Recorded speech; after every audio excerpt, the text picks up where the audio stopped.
नास्ति नास्ति मूलम मनौषधम अयोग्यः पुरुषो नास्ति योजकस्तत्र दुर्लभम। सभी मंगल की कामना के साथ सभी का हार्दिक स्वागत एवं अभिनंदन। आइए गुरु वंदना से कार्यक्रम का शुभारंभ करते हैं। ओम श्री दक्षिणामूर्ति गुरुवे नमः।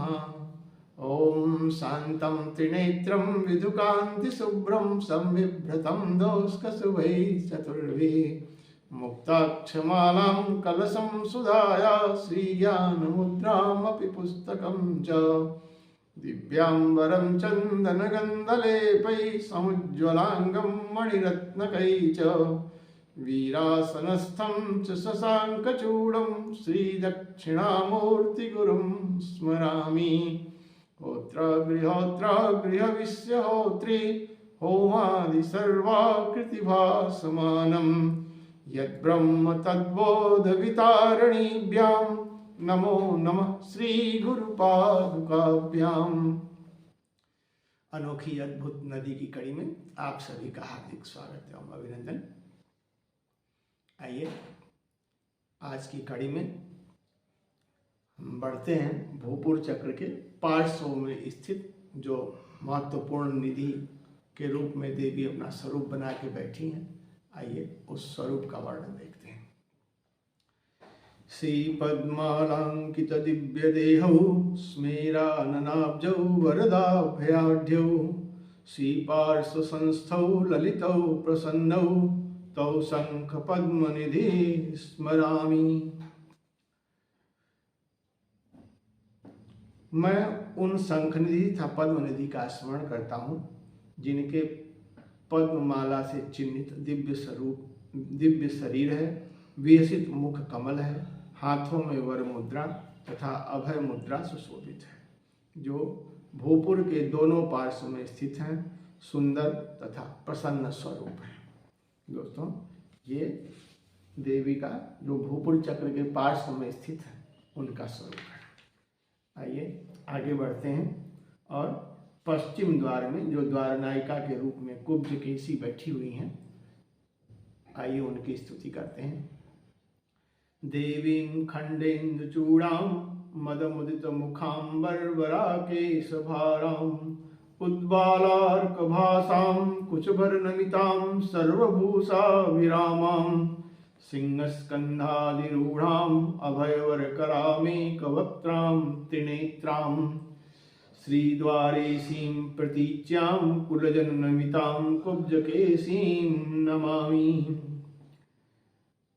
मैं देवी कुब्जकेशी को प्रणाम करता हूँ, जिसने मस्तक पर अर्धचंद्र का धारण किया है, जिसके मुख में दर्प के कारण प्रसन्नता छाई हुई है, जो बिखरे हुए बाल वाली, उगते हुए सूर्य के समान कांति वाली, स्तनों के भार से झुकी हुई, सभी अलंकरणों से सुंदर लगने वाली, सिंह के कंधे पर बैठी हुई, अभय मुद्रा तथा वर मुद्रा का धारण करने वाली, एक मुख वाली, तीन आंखें वाली पश्चिम द्वार की द्वार नायिका हैं तथा शक्ति समूह से वंदित है। दोस्तों, ये देवी के जो भूपुर चक्र है उसमें पार्श्व में बैठी हुई भगवती का स्वरूप है, और पश्चिम द्वार में जो द्वार नायिका के रूप में बैठी हैं उनके स्वरूप का वर्णन है। ये जो भी वर्णन चल रहा है ये सभी भूपुर चक्र में चल रहा है। भूपुर चक्र यानी भगवती का वो आवरण जिसमें वो प्रकट रूप में संसार में स्थित है। जब हम इनका ध्यान करते हैं उनके दिव्य भव्य स्वरूप का, तो हमारे शरीर के अंदर जो चिन्ह है वो धीरे धीरे अस्तित्व में आ जाते हैं। इसीलिए ये जो भूपुर चक्र है इसमें जितने भी स्वरूप हैं, इसमें भगवती जो प्रकटादि मुद्रा, प्रकट मुद्रा में जो दिखाई देती हैं। अतः जब हम आगे बढ़ते हैं उनके स्वरूप का स्मरण करके सही भाव से जब आगे बढ़ते हैं तो उनका जो स्वरूप है वो धीरे धीरे हमारे दृश्य में आने लगता है। किंतु इसके लिए ये परम आवश्यक है कि हम अपना जो दृष्टि है वो सही और सम्यक रखें। यानी हम जिसकी आराधना कर रहे हैं, जिस देवता के हम अंश हैं, एको देव सर्वभूतेषु गूढ़ सर्वव्यापी सर्वभूतांतरात्मा कर्माध्यक्ष सर्वभूताधिवास साक्षी चेता केवलो निर्गुण। यानी वो देवता अपने आप को जिस दृष्टि से देखने के लिए हर घट में भासित हो रहा है, जिस ज्ञान से युक्त होकर के अपना स्वरूप निहारने की इच्छा है, उस इच्छा को ध्यान में रखते हुए जब हम आचरण करते हैं तो दोस्तों उसकी कृपा हमें प्राप्त होती है और जो वर्णित सौंदर्य है उस देवता का, वो हमारे चेहरे पे, हमारे कर्म में, हमारे जीवन में हर तरह से उसकी झलक देखने को मिलती है। ये जो कड़ी है अद्भुत नदी, इसमें यही प्रयास है कि हम आप जिस जहाँ से हमारा उद्गम हुआ है, जिस नदी के हम स्रोत हैं, उससे लहरों के चलते काफ़ी दूर अपने आप को भूल चुके हैं, तो एक बार उस स्वरूप को याद करके अपने मूल जो हमारी धारा है उसमें वापस आना है। उसके लिए यह आवश्यक है कि हम अपना अस्तित्व जो विस्मृत कर चुके हैं उसे याद करें और उस तरफ आगे बढ़ें। इसके लिए आवश्यक है कि जो सांसारिक इच्छा है, ठीक है, सांसारिक इच्छा जो स्वाभाविक है, किंतु ये बहुत आवश्यक है कि हम जो अपना मूल इच्छा है, जो कि संसार में आने से हम भ्रमित हो गए हैं, भ्रम में उस इच्छा को नहीं समझ पाते हैं, जबकि हमारा मूल उद्देश्य ये जो शरीर मिला है, आत्मानम रथिनम विद्धि शरीर रथम एवतु, इसका जो शरीर रथ है और इसका जो रथी है वो आत्मा है, न कि मन बुद्धि ये सब है।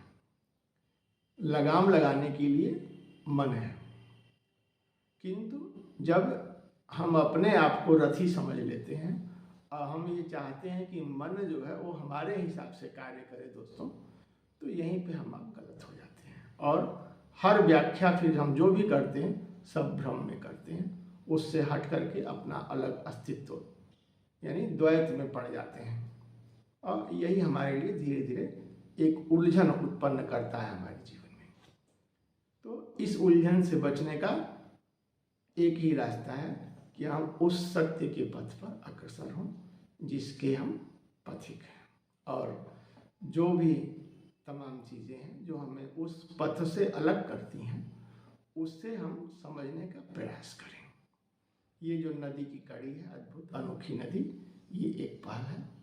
हमें उम्मीद है कि आप इसमें आगे बढ़ेंगे और अपना संकल्प दृढ़ करते हुए भव्य यदि भावना रखनी है तो उसके लिए भव्य लक्ष्य का निर्धारण आवश्यक है। अतः इसीलिए हम कहते हैं श्री विद्या मानव कल्याण फाउंडेशन उद्घोष करता है,